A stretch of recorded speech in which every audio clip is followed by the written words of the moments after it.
अस्सलाम वालेकुम नाज़रीन, मैं हूं मुताहिर जलीस खान। नाज़रीन, आज प्रोग्राम जो है वो कुछ इस पलड़े में नहीं रहेगा ऑपोजिशन क्या कर रही है, हुकूमत क्या कर रही है, आपस में जो लड़ाइयां हैं उनकी वो किस लेवल पे पहुंच चुकी हैं।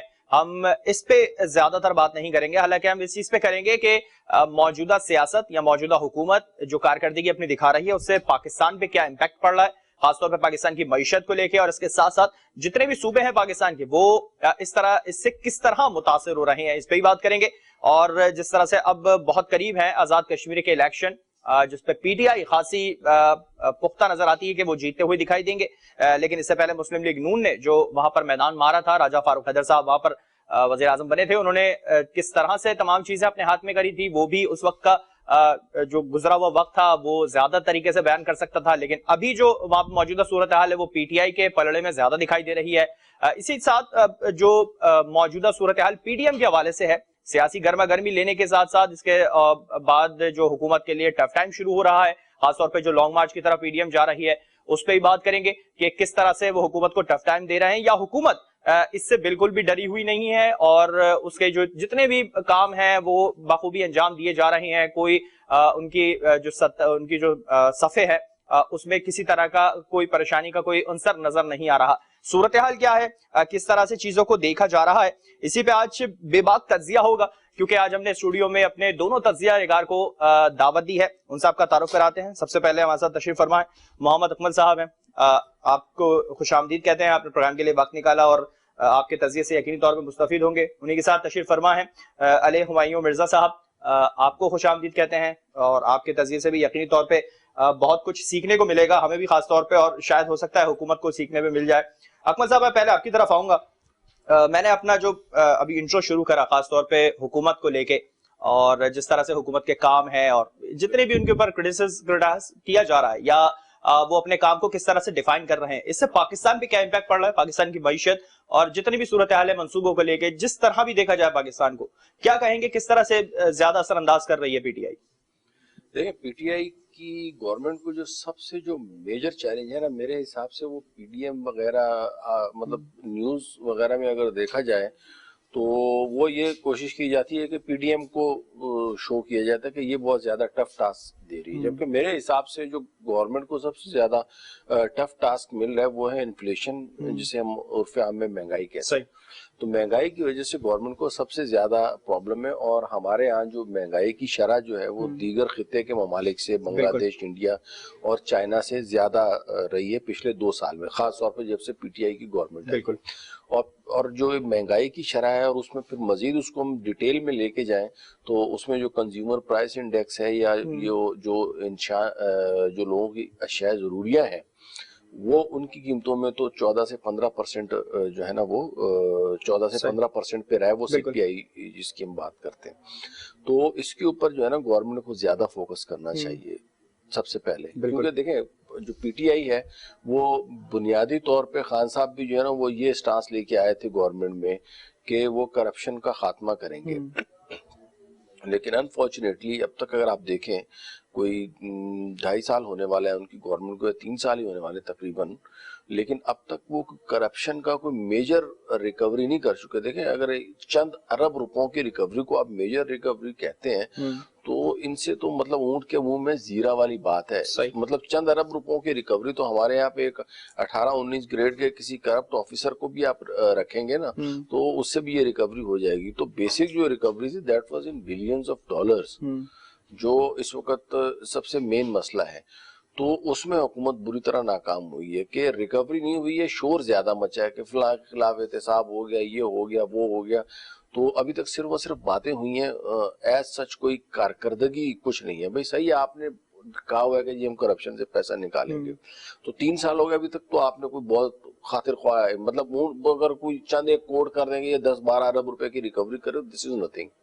तो मेजर जो रिकवरी का एलिमेंट है, जो करप्शन को खत्म करने का था, जो एमनेस्टी इंटरनेशनल की रिपोर्ट भी आई है उसमें भी आप देखें तो करप्शन में इजाफा है। तो एक तो ये करप्शन जो बढ़ी है ये हुकूमत की सबसे बड़ी नाकामी है, और दूसरी जैसा मैंने आपको बताया जो है वो महंगाई। These two are the major challenges to मी।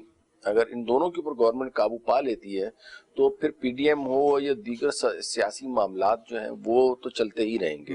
और दूसरी तरफ मैं मीडिया का किरदार भी बताता जाऊं तो आप सुबह से लेके और शाम को प्राइम टाइम शुरू होने से पहले तक देखें तो आपको प्रेस कॉन्फ्रेंसेस ही नजर आती रहेंगी, कभी यहाँ से कभी वहां से। तो प्रेस कॉन्फ्रेंसेस से कुछ नहीं होता, अमली तौर के ऊपर इकदाम करने चाहिए कि at the end of the day practically क्या डिलीवर हुआ है। तो ना वो अपोजिशन अपना रोल प्ले कर रही है जो अपोजिशन को करना चाहिए, वो तनकीद बराए तनकीद कर रही है कि यानी मतलब उनका मकसद ही तनकीद करना, चाहे कोई सही काम हो या गलत काम हो। दूसरी तरफ अगर हुकूमत को देखे तो तारीफ के पुल बांधने के जो है ना वो जी हमने ये कर लिया, हमें जो है ना वो वही रटे रटाए जुमले, पुराना कर्जा आ रहा है, पुराना पहले से चला आ रहा है, ये हो रहा है वो हो रहा है, हालांकि नंबर ऑफ। अच्छा, मैं अगर कर्जों की बात करूं, जिस तरह से था पीटीआई की हुकूमत आने से पहले कुछ 30,000 अरब कर्जा था, इनके वक्त में आते आते 11,000 जो कर्जा है वो मजीद चढ़ चुका है, 41,000 हो गया।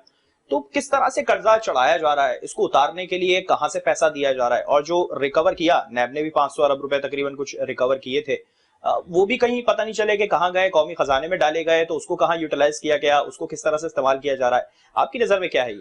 देखें, सबसे पहले तो मैं कर्जे के हवाले से आपको एक बहुत इंपॉर्टेंट बात बताऊं। जो भी बात करते हैं ना सिर्फ और सिर्फ डेट की, तो वो समझे मिसगाइड कर रहे हैं। सही। क्यों, देखे मैं बिल्कुल आपको ना एक, चूंकि मेरा फील्ड भी इकोनॉमी की है ना, मैं बिल्कुल ले मैन की लैंग्वेज में आपको समझाता हूँ कि मैं अगर जाती तौर पे मुझ पे अगर 1,000 रुपए कर्जा है और मेरी जो सालाना इनकम है वो 1,000 रुपए, तो that is not a big deal. सही। लेकिन यही 1,000 रुपए कर्जा किसी बेरोजगार आदमी के ऊपर है जिसकी सालाना इनकम नील है, तो उसके लिए ये बहुत बड़ी बात है। तो जस्ट कोट करना कि जी पाकिस्तान का जो ना 1,000 एक बंदे के ऊपर 44,000 या 88,000 एक्सटर्नल डेट है और पर कैपिटल हम बोलते हैं उसको डेट, तो that is not a matter. The question is कि डेट और जीडीपी का आपस में क्या ताल्लुक है। तो हमारा इस वक्त GDP to debt to GDP जो रेशियो है वो दूसरे ममालिक में खित्ते के जैसे बांग्लादेश है या श्रीलंका है उनसे हमारा तकरीबन मोर और लेस सेम चल रहा है, ठीक है ना। चाइना का जो है ना बहुत अच्छा है, चाइना हमसे, हालांकि उनका पर कैपिटल जो अगर आप लोन की अमाउंट निकालेंगे तो वो हमसे ज्यादा है, ठीक है ना, लेकिन उनका इनकम भी हमसे 8 गुना ज्यादा है पर कैपिटल। तो दैट डिपेंड्स कि जी एक्सटर्नल डेट अगर बढ़ रहा है उसके साथ साथ अगर आपके जीडीपी का वॉल्यूम भी बढ़ रहा है तो दैट फिर आपको फिक्रमंद होने की जरूरत नहीं है। लेकिन अगर आपका डेट बढ़ता जा रहा है और जीडीपी आपका स्टेल है तो फिर वो प्रॉब्लम वाली बात है। अच्छा, इसे कंट्रोल करना कैसे है, मैं इस पे आपकी तरफ आऊंगा। पहले हुमायूं साहब की तरफ जाऊं मैं। अगर इसको सियासत के लेवल पे देखूं मैं, या अपनी कारकर्दगी जो हुकूमत की है खासतौर पे पीटीआई के बेस के ऊपर, तो किस तरह से नजर आ रही है? क्या वाकई हुकूमत के अंदर कोई ऐसी चीज नहीं है या हुकूमत के अंदर कोई ऐसा वजीर नहीं है जो इन तमाम चीजों को टैकल कर सके, देख सके? आप क्या समझते हैं इसको?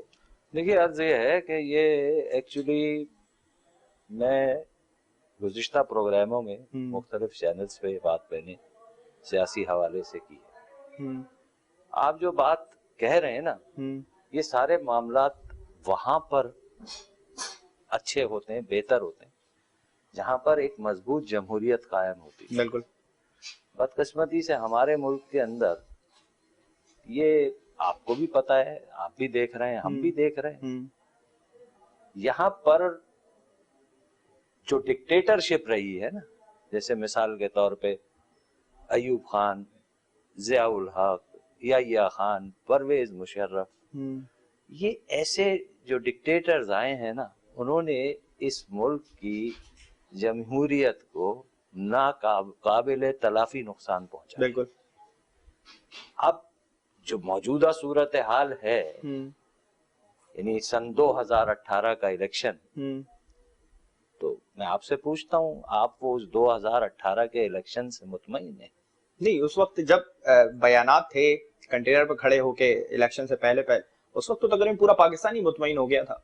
लेकिन अब वो फिर इत्मीनान जो था अवाम का वो कहीं नजर नहीं आया उसके बाद फिर, क्योंकि जिस जो कारकर्दगी थी, हम उसी पे तो सवाल उठाते हैं कि जो ऐलानात थे, जो बड़े बड़े दावे थे, वो कहीं नजर नहीं आए थे हुकूमत के। और अब जिस तरह से महंगाई बढ़ती जा रही है, कर्जे बढ़ते जा रहे हैं, हर बंदा मकरूज मजीद होता जा रहा है, लेकिन क्या हुकूमत डिरेल हो गई अपनी कारकर्दगी से? मैं अर्ज करूं कि एक सियासी मजमा इकट्ठा करना सियासी लोगों का एक मुख्तलिफ बात है, और एक प्लांटेड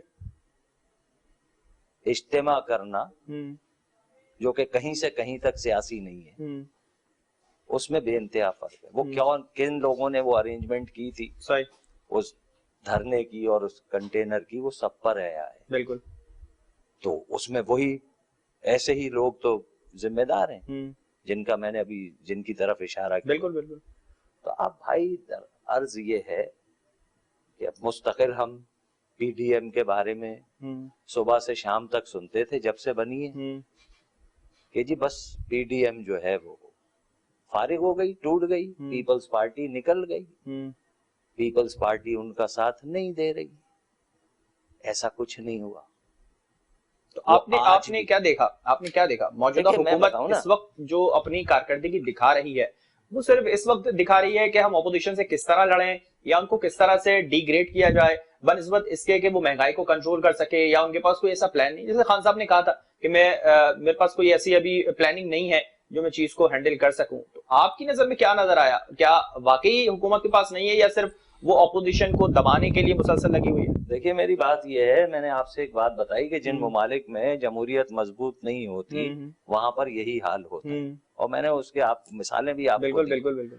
अब अर्ज ये है कि as far as the prime minister Imran Khan is concern, तो उन्होंने तो आज तक कोई सच बोला ही नहीं, यानी जमाना कंटेनर से बिल्कुल और आज तक, यानी उन्होंने कहा कि मैं 1 करोड़ नौकरियां दूंगा, लोगों को झांसा दिया, 50 लाख घर दूंगा, सही, कहाँ है? और जब मुल्क में महंगाई हो, ये सब कुछ उन्होंने कहा था बिल्कुल बिल्कुल, सब उन्हीं के जुमले। हुकूमत और वजीर आजम जो है वो चोर होता है। तो भाई ये सब कुछ उन्होंने कहा था। अब बात ये है कि देखिए यहाँ हो ये रहा है कि हर बात ये उठाकर और कोर्ट के उसमें डाल देते हैं, या तो उनके साथ जिनको ये एक पेज पे कहते हैं, बिल्कुल, या तो उनके कंधों पे डाल रहे हैं। ये उनको भी सोचना चाहिए। अब मुझे लग रहा है कि उन्होंने जरा सा अपना कंधा हटाया है, तो अब ये कोर्ट पहुंच गए। मिसाल के तौर पे सेनेट इलेक्शन, बिल्कुल। तो अब ये सेनेट इलेक्शन जो है भाई, ये आर्टिकल 59 है ऑफ द कॉन्स्टिट्यूशन, और उसमें उसका तरीका कार जो है वो बिल्कुल वाजे है कि भाई उसमें सीक्रेट बैलेटिंग होगी। अच्छा, फिर आर्टिकल 19 ऑफ द कॉन्स्टिट्यूशन जो freedom of speech and freedom of expression, तो ये उस जमाने में जब ये कॉन्स्टिट्यूशन बना तो तमाम सियासी जमातों ने मुत्तफिका तौर पर होकर के ये फैसला किया था ना। तो कोर्ट भी ये मद्देनजर रखेगी कि भाई कहीं पर freedom of speech and expression जो है, कहीं हम वो तो सलब नहीं कर रहे। मिसाल के तौर पर अगर कोर्ट ये फैसला करे कि शो ऑफ हैंड से होगी, तो वो एक आम आदमी का फ्रीडम ऑफ एक्सप्रेशन जो है उसको सलब कर लेगा। सही। अच्छा, कहीं ये पॉसिबल है कि अपने काम के लिए रूल ऑफ लॉ को चेंज कर दिया जाए? देखिए यही तो हो रहा है ना। देखिए बात यह है कि जो जमहूरी अदवार होते हैं, जहाँ पे मामलात होते हैं, तो वहां पर अकॉर्डिंग टू द कॉन्स्टिट्यूशन आइन और कानून की बालादस्ती होती है, और मामलात जो हैं वो आइन और कानून के तहत होते हैं। अब आज मैं देख रहा था कि वो एक तैयारी करके बैठ गए। सुबह मैंने जरा सी नजर लगाई, टीवी पे डाली, तो वो जो उनकी पार्लिमानी कोई पार्टी का इजलास हुआ, उसमें वज़रा बैठ के उन्होंने फैसला कर लिया। अब वो ये कह रहे हैं कि अब हम ये फैसला जो है हमारा शो ऑफ हैंड्स का, अब हम इंतजार करेंगे कि सुप्रीम कोर्ट क्या फैसला देती है। अच्छा, तो एक तो बात ये है कि जब आप एक मामला सुप्रीम कोर्ट के अंदर ले गए तो फिर आपने ये हरकत क्यों की? बिल्कुल। इसका मतलब ये है कि आप तो सुप्रीम कोर्ट के मामले को भी कुछ नहीं समझ रहे। सही। तो इस किस्म के मामलात हैं, ये मामलात इसी तरह रहेंगे। और इसको मैं एक जुमले में इस तरह भी समअप करूंगा। देखिए 2018 का जो इलेक्शन है ना, उस पर बदतरीन क्वेश्चन मार्क है। बिल्कुल। लेकिन बहुत सारे हैं, बहुत सारे नहीं है, पूरा इलेक्शन ही बहुत सारी सवाल हो गए। पूरा आरटीएस का निजाम बैठ गया। अब कौन मानेगा उस इलेक्शन को? अब ये तो सियासी लोगों से गलती हो गई। उस वक्त भी कुछ अपोजिशन की जमातें थी, उनका यही ख्याल था कि भाई इस असेंबली के अंदर जाके ओथ मत लो, लेकिन for the sake of the democracy करना तो पड़ा। बड़ी पार्टीज का, मैं खास तौर पर पीपल्स पार्टी का ये स्टैंड था कि नहीं भाई, हमें डेमोक्रेसी के लिए इसमें जाना चाहिए। तो आपको कहीं कोई जमहूरियत किसी किस्म की आवाम के मसाइल की बात, जैसे मेरे भाई फरमा रहे हैं, कहीं आपको असेंबली में नजर आती है? यही तो सबसे पहला काम होता है। असेंबली में तो झगड़े, लड़ाइयां, धक्कम पेल ये नजर आती है। तो भाई जब आप जेन्युइन पॉलिटिकल फोर्सेस के सामने नॉन पॉलिटिकल लोगों को लाके खड़ा कर देंगे तो यही होगा। सही हाल यही होगा कि अगर जो एक्सपीरियंस होल्डर नहीं है उन्हीं को बिठाया जाए, हाँ, तो आगे का आवा ही बिगड़ जाएगा। मैं आपकी तरफ आऊंगा अकमल साहब, जिस तरह से काफी पॉइंट जो उठाए गए आपकी जानिब से भी, मईशत को लेके, महंगाई को लेके, कंट्रोल करने के लिए क्या हुकूमत के पास कोई पॉलिसी नजर आती है, या हुकूमत इस काबिल है, हुकूमत में कोई वजीर इस काबिल नजर आता है आपको जो इस चीज को हैंडल कर सके, मईशत के मुआशी अशारी को कंट्रोल कर सके आगे? देखें, इस वक्त मोर और लेस वही चेहरे जो हैं वो जो मुशर्रफ साहब की गवर्नमेंट में थे, इस वक्त भी मईशत को वही लोग सही करने की जानिब जो है ना रवा दवा है। मेरे हिसाब से जो खान साहब के इर्द गिर्द जो लोग हैं वो उनको डिसइंफॉर्मेशन ज्यादा फैला रहे हैं। उसकी वजह ये है, उनको ज्यादा मतलब मिसकम्युनिकेट कर रहे हैं चीजों को, क्योंकि खान साहब की जो वो मतलब नीयत है उस पर तो हम डाउट नहीं करते, लेकिन मसला ये है कि उसको समझना कि महंगाई की बेसिक रीजन क्या है और फिर उसके ऊपर जो उसका जो हल जो इनकी माशी टीम लेके आ रही है वो किस हद तक इफेक्टिव है भी या नहीं है, तो दैट मैटर्स। ठीक है ना, जैसा कि मैंने आपको बताया कि एक सिंगल सिनेरियो में चीजों को नहीं देखा जाता कि आपने लोन बढ़ गया तो अगर लोन के साथ मैंने जैसे आपको बताया कि जीडीपी भी आपका इंक्रीज हो रहा है, नहीं हो रहा। लास्ट टाइम हमारी जो जीडीपी ग्रोथ थी वो -0.4 थी, इस मर्तबा 1 से 2% जो है ना वो जीडीपी ग्रोथ जो है वो एक्सपेक्टेड है। दूसरी तरफ लोन और जो एक्सटर्नल डेट है, इंटरनल डेट को तो अच्छा एक चीज थोड़ी सी मैं और मुझे याद है, मैं क्लियर करूँ आपके जो व्यूअर्स हैं उनको। डेट जो होता है ना, डेट से मुराद ये होता है कि उसमें अंदरूनी कर्जा जात भी होते हैं और बैरूनी कर्जा जात भी होते हैं। ठीक है, अंदरूनी कर्जा जात का मतलब ये है कि मैंने ही लेने और मैंने ही देने, तो नॉर्मली उनको जो ना इतना कंसीडर नहीं किया जाता। असल जो लोन होता है वो एक्सटर्नल जो डेट होता है वो होता है, क्योंकि जो इंटरनल है वो पाकिस्तानी अवाम ने ही लेना है और गवर्नमेंट ने देना है, तो पाकिस्तानी अवाम को ही देना है। ठीक है ना, तो वो उसको कंसीडर नहीं किया जाता। हालांकि अगर उसको मिलाया जाए तो वो 90% के करीब बन जाते हैं हमारी जीडीपी का, लेकिन जो एक्सटर्नल डेट है वो 113 से 14 बिलियन के करीब है इस वक्त, और दोबारा से आईएमएफ के प्रोग्राम में हम इंटर होने के लिए जा रहे हैं। लेकिन सवाल ये पैदा होता है कि हम जीडीपी को, अपने वॉल्यूम को बढ़ाने में कामयाब हो सकेंगे या नहीं।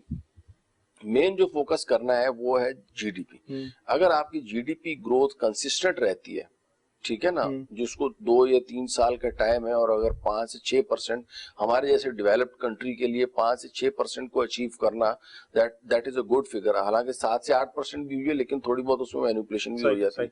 लेकिन अगर 5 से 6% का भी होता है जिसकी अगले 2 सालों में कोई उम्मीद नहीं है, तो गवर्नमेंट को फिर सोल्यूशन उसका ये है कि थोड़ा सा डेट्स के ऊपर तवज्जो दे, डेट्स जो है ना वो कम से कम। अच्छा, अभी जैसे रिसेंटली हमने कुछ देखा, चंद रोज कबल मईशत के जो अशारी थे वो बहुत ऊपर गए, इन्फ्लेशन को लेके, महंगाई को काफी ज्यादा। और दूसरी जानिब उमर अयूब साहब और वजीर आजम साहब ने कुछ फैक्ट एंड फिगर्स के साथ अपना ट्वीट करा। उसमें कहा उन्होंने कि हमारी जीडीपी अच्छी होती जा रही है, सर्कुलर डेथ कम होता जा रहा है, और जो मुआशी अशारी है, उन्होंने एक लफ्ज इस्तेमाल ये किया था जो मैं बार बार आपसे इसी बात पे डिस्कस करने को कर रहा हूँ, कि उन्होंने कहा ये चीजें हमारी बेहतर होती जा रही हैं। तो क्या पॉसिबल है, हमारा कर्जा बढ़ रहा है और सर्कुलर डेथ कम हो रहा है, अभी दिख रहा है आपको कहीं? देखें, जो अशारिये बढ़ रहे हैं ना, मैं अगेन आपसे कहूंगा, चाहे नेगेटिव हो या पॉजिटिव हो, इकोनॉमी और स्टेटिस्टिकल डेटा इस किस्म का होता है कि अगर आप मेरे सामने रख देना तो मैं उसी में से आपको नेगेटिव कहेंगे तो मैं नेगेटिव बना दूंगा, आप मुझे कहेंगे पॉजिटिव कहेंगे तो पॉजिटिव बना दूंगा। लेकिन हमारा भी न्यूट्रल तजियाकार ये फर्ज होता है कि जो रियल पिक्चर है वो उसके वो दिखाई जाए, क्योंकि गवर्नमेंट वाले होंगे वो उसमें से पॉजिटिव उठाएंगे। फॉर एग्जाम्पल जैसे खान साहब जिन माशी इशारियों का बात कर रहे हैं, उसमें सबसे पहले फॉरेन जो रेमिटेंसेज है उसका फिगर है वो 7,000 मिलियन US$ जो है ना, कंटिन्यूसली इस तीसरा या चौथा महीना हमारा चला जिसमें $7,000 मिलियन प्लस की फिगर जो है ना वो हम अचीव कर रहे हैं। ठीक है, that is a very healthy sign. और इसी के नतीजे में आप देखें, चूंकि हमारे पास अच्छा फॉरेन रेमिटेंसेस आ रही हैं, जिनको हमने चैनलाइज किया है, जिनको रेगुलाइज किया है, मतलब बाहर से कोई लोगों ने रेमिटेंसेस बढ़ाई नहीं है। पहले हुंडी हवाले के जरिए आती थी, अब एंटी मनी लॉन्ड्रिंग के रूल्स और लॉज वगैरह इंप्लीमेंट करके उन्होंने उसको काबू किया, तो अब थ्रू प्रॉपर चैनल आ रही है, तो हमारा वो फिगर बढ़ता हुआ नजर आ रहा है। और उसके नतीजे में आपके स्टेट बैंक के पास भी 13-14 बिलियन के तकरीबन। अच्छा, मैं यहाँ आपको रोकूंगा, मुझे ब्रेक का कहा जा रहा है, ब्रेक के बाद मैं इसी पे कंटिन्यू आपसे करूंगा कि जो चीजें हैं, जहां से पैसा आ रहा है, क्या वो करेक्ट तरीके से इस्तेमाल हो रहा है, और जब कौमी खजाने में पैसा जा रहा है वो क्या हम कर्जों की मद में अदा कर रहे हैं, या उसे पाकिस्तान की बहाली के लिए, पाकिस्तान की तरक्की के लिए इस्तेमाल किया जा रहा है। और आने वाले जो टाइम है, अब पीडीएम के हवाले से जिस तरह से वो मार्च में जा रही है, लॉन्ग मार्च करने, तो उससे किस तरह से इम्पैक्ट हुकूमत पे पड़ेगा, क्या उनकी कारकर्दगी मजीद मुतासर होगी पाकिस्तान के लिए, क्या ये बेहतर होगा, इस पर भी बात करेंगे। एक ब्रेक के बाद हमारे साथ रहेगा।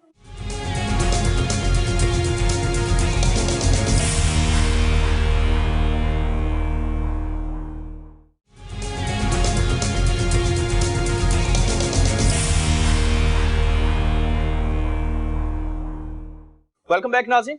ब्रेक से पहले हम बात कर रहे थे कुछ मईशत के हवाले से कि जिस तरह से हुकूमत कह रही है कि हमारी जीडीपी अच्छी हो रही है, सर्कुलर डेथ हमारा कम हो रहा है, लेकिन कर्जा जो है वो बढ़ता जा रहा है। पर पर्सन जो पर हेड है वो मजीद जो कर्जा है वो बढ़ रहा है।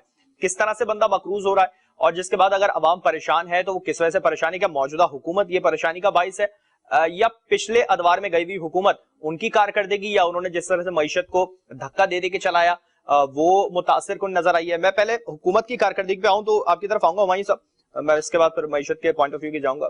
क्या वाकई जिस तरह से पीडीएम अपना जलसा कर रही है, लॉन्ग मार्च की तरफ जा रही है, उन्होंने बहुत सारा धमकियां भी दी कि इस्तीफा दे दो तो ज्यादा बेहतर होगा उनके लिए, फिर हुकूमत ने एक कंडीशन रखी कि हाँ मैं इस्तीफा दे देता हूँ, आप अपने अपने जितने पैसे हैं वो वापस ला के यहाँ रख दीजिए, मैं इस्तीफा देने को तैयार हूँ। तो हुकूमत कहीं प्रेशर महसूस कर रही है इन चीजों का? देखिए, मैं आपसे अर्ज करूं कि उनकी तो रोज ही एक नई बात है। अभी मेरे भाई ने फरमाया कि नियत पर शक, बिल्कुल बेसिक यहाँ शक ही नियत पर है। आप मुझे बताएं, कंटेनर से लेके आज तक इमरान खान और उनकी गवर्नमेंट अपने किसी कॉल फेल पर कायम रही है? मदीने की रियासत तो बना दी उन्होंने कि कहीं घर में गैस नहीं है, लोग लकड़ियों पर खाना पका रहे हैं, बिजली नहीं है, लोग दिए जला रहे हैं, कहीं तो उन्होंने काम कर दिया अपना। देखिए ना, मदीने की रियासत जो है वो कहने से तो नहीं बन जाती। बिल्कुल बिल्कुल है ना, उसके लिए आपको मामलात करने पड़ते हैं। मिसाल के तौर पे अल्लाह ताला ने कुरान मजीद में इरशाद फरमाया है कि मोहम्मद सल्लल्लाहु अलैहि वसल्लम हमारे ऐसे महबूब नबी हैं कि ख्वाहिश नफ्स से कुछ कहते ही नहीं। और आप सल्लल्लाहु अलैहि वसल्लम फरमाते हैं अव्वल इबादत खिदमतुन्नास, ये सबसे अफजल इबादत लोगों की खिदमत करना है। ऐसा ही है ना। तो ये अगर रियासत मदीना बना रहे थे तो वो इस हदीस को अपना शार बनाते और लोगों के लिए कुछ करते। उन्होंने तो लोगों का भुरकस निकाल दिया। अब दूसरी बात जो आपने अपने इंट्रो में कही थी, ये आजाद कश्मीर का जो इलेक्शन है, तो मेरे भाई आजाद कश्मीर का इलेक्शन हो, गिलगित बल्तिस्तान का इलेक्शन हो, वो किस तरीके से सब अरेंज करके पार्टियों को तोड़ के, उनके मेंबरान उनको तोड़ के जिस तरीके से ये इलेक्शंस करा रहे हैं वो भी बहुत जल्दी आपके सामने सब एक्सपोज हो जाएगा। सही। अब रह गई पीडीएम, तो भाई पीडीएम क्या करे? आप कभी सोचे हैं कि पीडीएम बनी क्यों? जब आप तमाम पार्लिमानी रास्ते बंद कर देंगे तो इस किस्म की जमातें खड़ी होंगी। और पीडीएम वो एक बड़ी मेच्योर सियासी लोग हैं वो। बिल्कुल, खासतौर पे मौलाना साहब उसमें एक्सपीरियंस होल्डर बंदे हैं वो इन चीजों पे। मौलाना साहब हो, मियां नवाज शरीफ साहब हो, मरियम नवाज हो, बिलावल भुट्टो हो, आसिफ अली जरदारी साहब हो, लेकिन हुकूमत तो कह रही है कि ये बच्चे हैं अभी, ये बच्चे हैं अभी, इन्होंने मौलाना को इस्तेमाल कर लिया। देखे ना, मैं आपसे वही अर्ज कर रहा हूँ, ये जो इन्होंने ये जो किया है ये हमें सबको, और पाकिस्तान के लोग बेवकूफ नहीं है, पाकिस्तान के लोग अब सब समझ रहे हैं। यानी आप देखें कि एक आम आदमी वो क्या करे, वो अपने घर में बिजली गैस का बिल भरने की फिक्र करे, वो अपने घर में ग्रोसरीज लाए, उसका मकान अगर किराए का है तो वो किराए का उसका किराया दे, वो अपने बच्चों की फीस दे। मतलब इन्होंने क्या किया क्या है। अब ये माहिर मईशत हैं, बिल्कुल बिल्कुल, ये और इस पर बेहतर इस पे रोशनी बेहतर अच्छे रोशनी डालेंगे। अब देखें जो कर्जे लेते रहे हैं, पिछली हुकूमतों ने कर्जे लिए, अभी आपने भी फरमाया 11,000 अरब के करीब उनका कर्जा था, अब तकरीबन कोई आपने कहा कि 41,000 30,000 था, अब 41 पहुंच गया, 11,000 कर्जा हो गया इनकी हुकूमत में। अच्छा, अब वो जो लोग कर्जे लेते थे तो भाई वो कुछ करते थे, नजर आता था।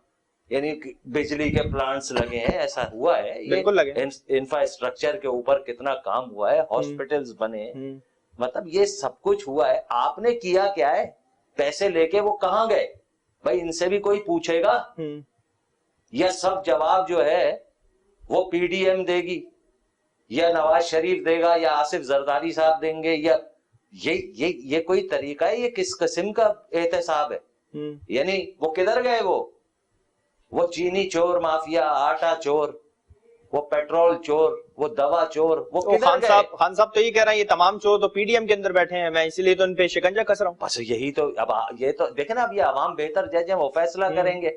अब ये आप देख लीजिए ना, अभी आ रही है वो तारीख आ रही है, मेरा ख्याल है 26 मार्च उन्होंने कही है ना, तो मिसाल है मैं आपको दे देता हूँ, इफ्तिखार चौधरी की जो लॉयर मूवमेंट थी उसको मत भूलें आप, पीपल्स पार्टी की गवर्नमेंट थी, इफ्तिखार चौधरी साहब की बहाली का मामला था, तो वो काफिला चला था, वो रास्ते में, अभी आधे रास्ते में भी नहीं पहुंचा था, तो वो चीफ साहब जो हैं वो अपनी नशिस्त पे बराजमान हो गए थे। तो भाई ये तो 22 करोड़ आवाम इस मुल्क के जो हैं, ये तो उनके रिप्रेजेंटेटिव्स हैं, ये सियासी जमातें, तो अगर वो इतना बड़ा मॉब लेके चले तो क्या हाल होगा। तो अभी आप समझ रहे हैं कि हुकूमत के अंदर खान साहब को या मिसगाइड किया जा रहा है, या उनको इस चीज का इल्म नहीं था, जो जिस तरह अभी आपने हाईलाइट की है चीज? देखिए मैं आपसे अर्ज करूं, मैंने बेसिक बात पता है ये, आप इस बात को थोड़ा सा समझे।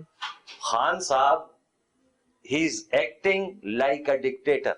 सही, मेरी बात आप समझ, उन्होंने उन्होंने डिक्टेटर्स को भी मात कर दी है, तो वो किसी की बात सुनने को तैयार ही नहीं है।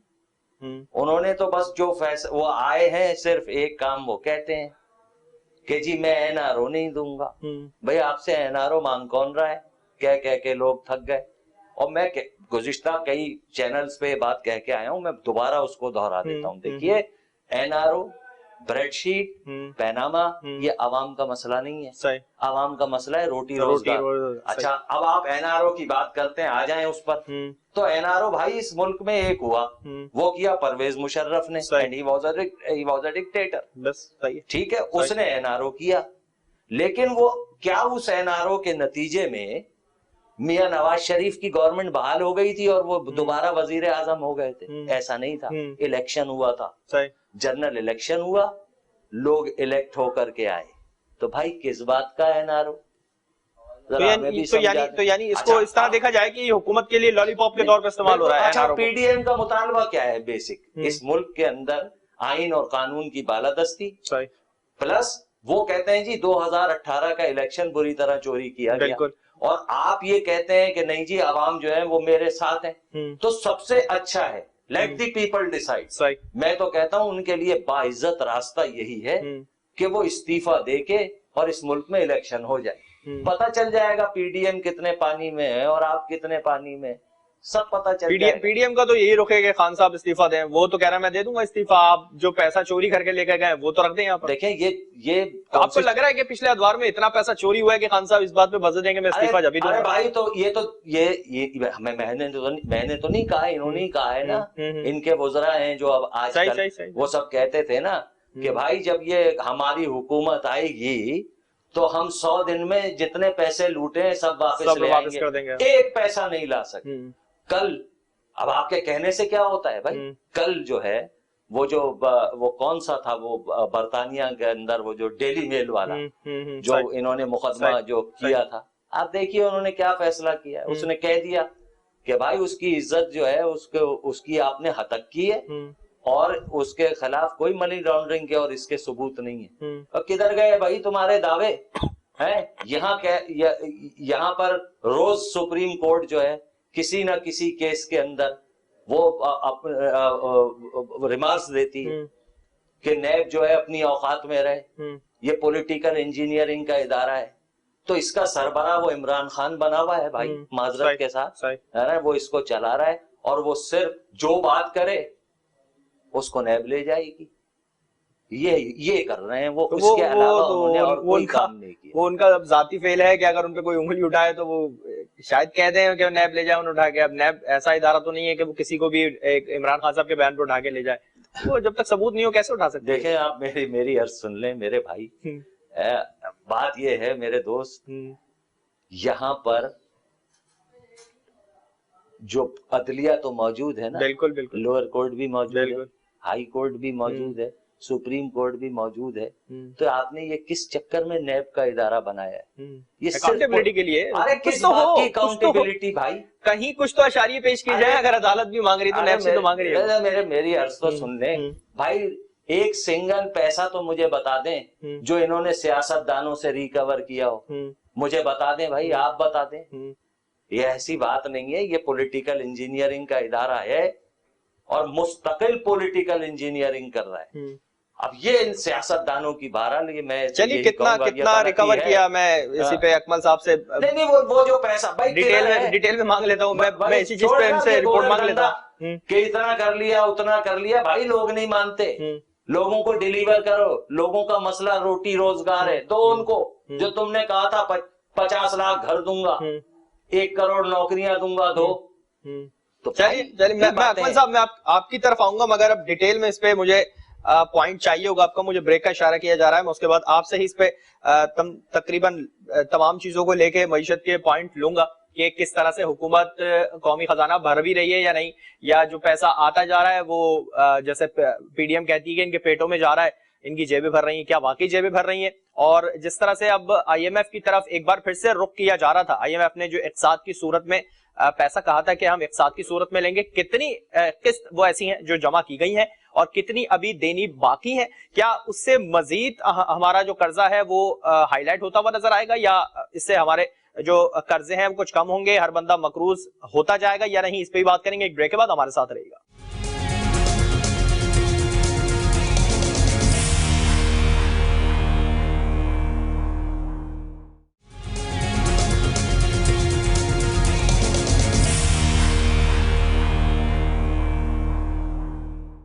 वेलकम बैक नाज़रीन। ब्रेक से पहले काफी डिटेल में इस पे बात हुई कि सियासत किस लेवल पे जा रही है। अब पीडीएम को लेके, चाहे वो आजाद कश्मीर का मामला हो उसको लेके, और जो अब मुआशी अशारिये या मुआशी सूरत हाल पाकिस्तान के लिए नजर आ रही है, और खास तौर पे खान साहब की हुकूमत के अंदर कि उन्होंने आईएमएफ को किस तरह से मुंह दिया, या वर्ल्ड बैंक को किस तरह से अपनी तमाम शर्तों के हिसाब से अपनी चीजें बढ़ाते हुए नजर आएंगे, या स्टेट बैंक इस पे किस तरह से काम करता हुआ नजर आ रहा है। अकबर साहब, मैं आपकी तरफ आऊंगा।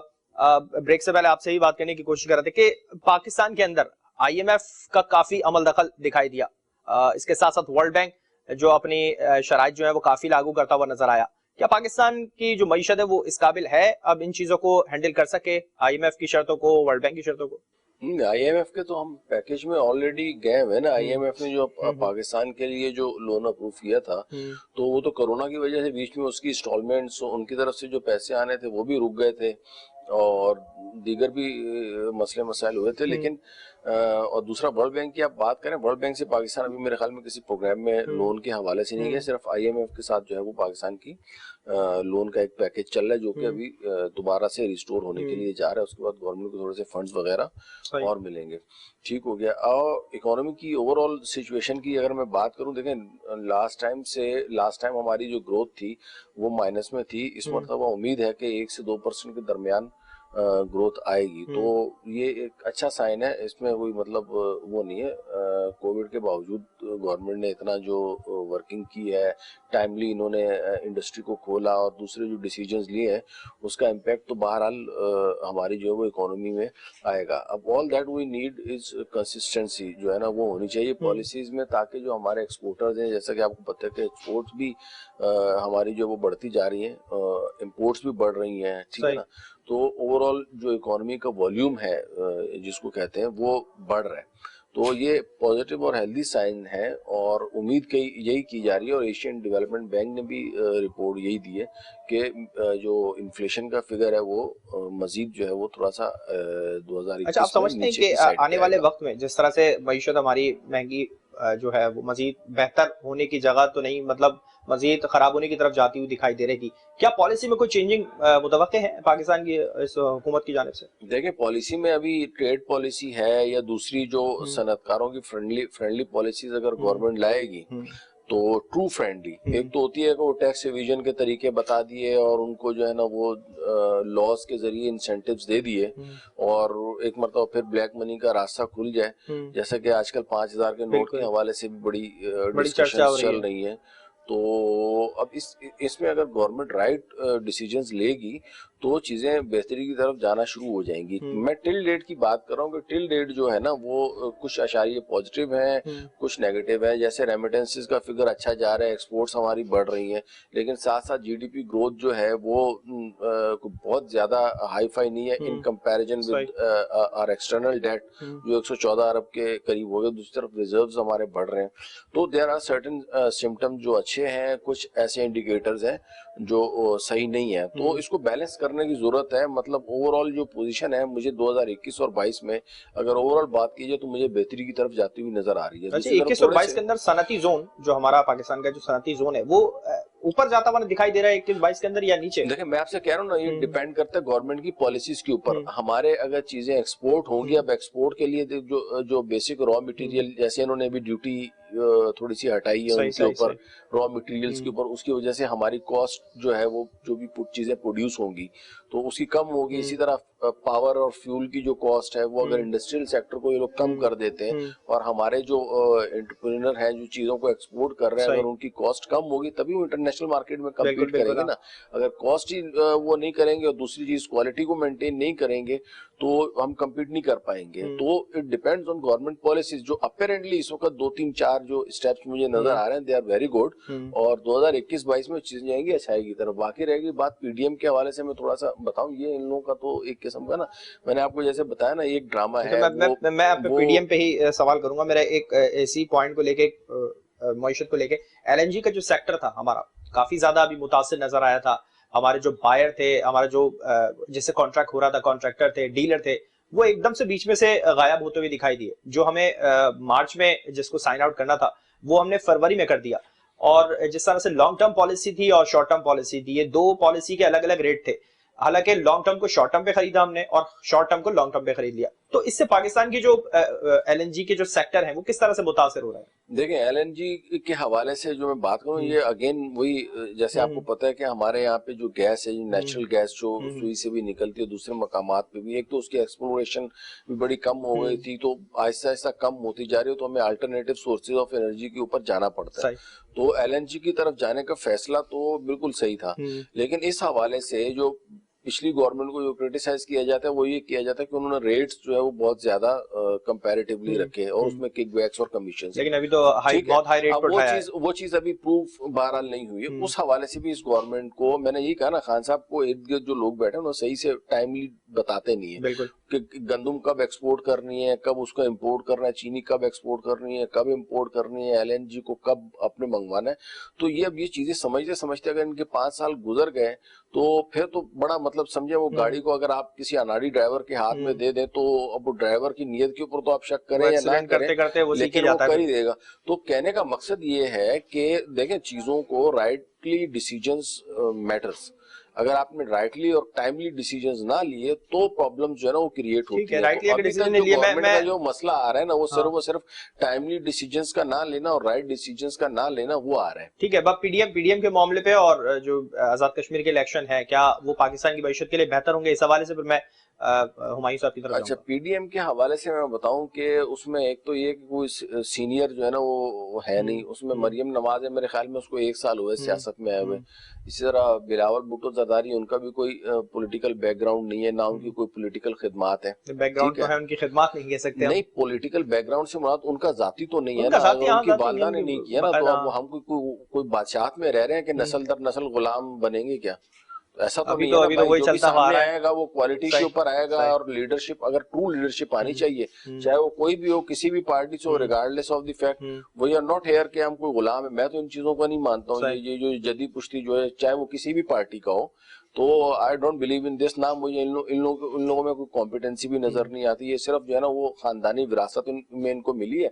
अच्छा, वो मरियम नवाज की अगर आप बात करें, देखें ना, ये लोग तो चले गए थे मुल्क से बाहर डील करके, वापस कैसे आए? वापस आने की कहानी सुने। पहले जो है ना वो इनकी पार्टी हाईजैक होने लगी थी, तो शहबाज शरीफ आ गए वहां से, बिल्कुल कहीं वो हाईजैक ना हो जाए। अच्छा, जब वो शहबाज शरीफ के पीछे बैकडोर राब्तों का पता चला, तो मरियम भी भागी चली है कि कहीं चाचा ही साइड पे ना हो जाए।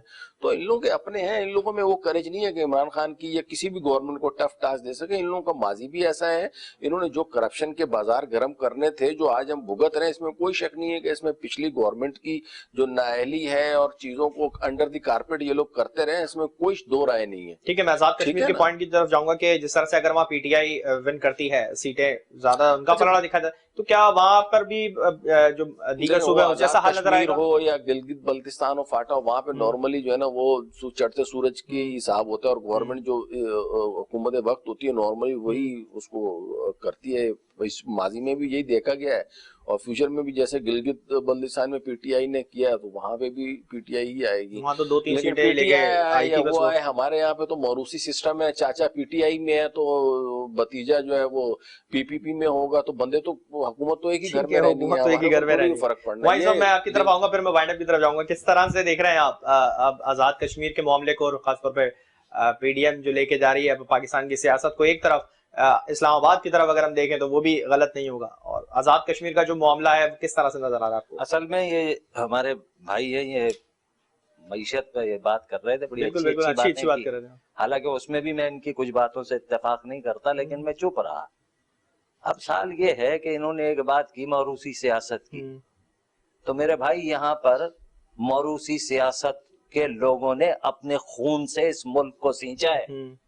दिखाएं मुझे खून से सींचा तो देखिए, मैंने आपकी बात में इंटरप्ट नहीं किया, मैंने आपकी पूरी बात सुनी। नहीं, आई एम सॉरी वो ऐसा तजिया के तौर पे बता रहे हैं ना, अपना पॉइंट बता रहे हैं कि वो कैसे पाकिस्तान के लिए क्या चीज जा रही है। सनतकारों के और ताजिरों के लिए परफॉर्मेंस के ऊपर बात करें, मौरूसी और खून भाई तो बताए ना मुझे पीटीआई की। सर टाइम बहुत शॉर्ट है, आप सनतकारों की बात कर रहे हैं, मेरी दरखास्त सुनिए। मैं आपसे सवाल पूछता हूँ, आप मुझसे बहुत बेहतर जानते हैं उसमें। मैं ये कह रहा हूँ कि भाई किसी सनत को चलाने के लिए बेसिक नीड जो है वो गैस और बिजली है। ये मैं गलत तो नहीं कह रहा, आप मेरी रहनुमाई फरमाएं। आपके पास है जो आप चला लेंगे, वही तो नहीं है। उसी चीज के लिए तो लड़ाई हो रही है। पूरे मुल्क में ब्लैक आउट हो रहा है और वो मईशत ठीक कर रहे हैं। भी होता है ना, उससे ज्यादा लोड शेडिंग दूसरी बात गवर्नमेंट। अब एक मिनट, अगर इन्होंने कहा मरियम नवाज, तो भाई मेरा इन लोगों से कोई ताल्लुक नहीं है कुछ भी, लेकिन मैं आपको एक बात बताऊं, एक हमारे यहाँ उर्दू का एक मुहावरा है, आपने बिलावल साहब के लिए भी कहा, मरियम नवाज के लिए है एक मुहावरा, तो उसमें कहते हैं कि बत्तख के बच्चे को कोई तैरना नहीं सिखाता। तो अल्हम्दुलिल्लाह ये लोग जो है ये इस मुल्क का फ्यूचर है।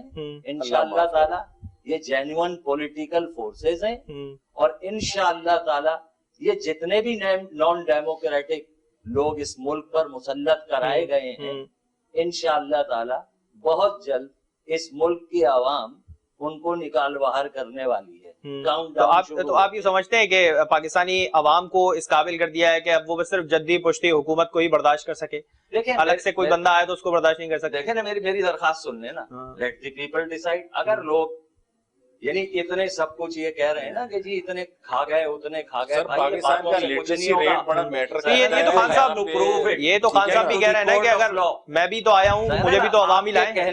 मेरे कहने से खा गए, ये नहीं चलेगा, ये ड्रामेबाजी कब तक चलेगी? चलिए मैं वाइंड अप की तरफ जा रहा हूँ। आजाद कश्मीर के ऊपर क्या पॉइंट पेश करेंगे आजाद कश्मीर के इलेक्शन के हवाले से? काम करने दो। मैं वाइंड अप की तरह जाऊंगा। हुमायूं साहब, आखिर में आजाद कश्मीर के पॉइंट पे क्या कहेंगे? किस तरह से, क्या पीटीआई अगर जीतती है तो क्या वो बेहतर है वहां के लिए? इन्होंने सही कही, वो मैशत के हिसाब से बता दूंगा इनकी इस बात से कि भाई यही सब कुछ जो अभी गिलगित बल्तिस्तान में हुआ है उसका रिएक्शन रिप्ले होने जा रहा है, लेकिन इसके बड़े बहुत ही खराब कॉन्सिक्वेंसेस होंगे पॉलिटिकल। देखें, असल में मैं फाइनली बात एक क्लोजिंग रिमार्क दे दूं भाई। चलिए मैं फिर वाइंड अप की तरफ जा रहा हूं। लीडरशिप आनी चाहिए, मोरूसी सियासत का खात्मा होना तो मैं तो चाहिए, कह ही रहा हूं ना, कोई भी हो। वो यही कह रहे हैं, लेट द पीपल डिसाइड। मोरूसी सियासत को पाकिस्तान के लोग पसंद करते हैं, तो हम क्या करें भाई। चलिए, अगर पाकिस्तान की आवाम जिसको पसंद करती है उसको लाजमी तो ज्यादा बेहतर होता है, और यकीनी तौर पे अगर अवाम अपना बेहतर ज्यादा अच्छे तरीके से समझ सकती है तो वो उसके लिए ज्यादा बेहतर है अवाम के लिए, क्योंकि हुकूमत तो आनी जानी वाली है, हर 5 साल के बाद हुकूमत चेंज होती है, मगर जो अवाम का मुस्तकबिल है वो एक ही दफा डिसाइड होता है कि वो उस अपना मुस्तकबिल किस तरफ लेके जाना चाहता है और किस तरफ अपनी पटरी को किस जानिब मोड़ता है और ट्रेन उसकी किस तरफ जाती है जिंदगी की। आने वाला वक्त ये मईशत का भी बताएगा कि क्या पाकिस्तान की मईशत या जो एक बंदा मकरूज है वो क्या मकरूज ही रहता है या उसका कर्जा ज्यादा बढ़ता जाता है या वो दिन ब दिन अपना कर्जा कम करता हुआ भी दिखाई देगा। ये आने वाला वक्त बताएगा। इसी के साथ प्रोग्राम का वक्त खत्म हुआ। मुझे और मेरी पूरी टीम को दीजिए इजाजत। अल्लाह हाफिज।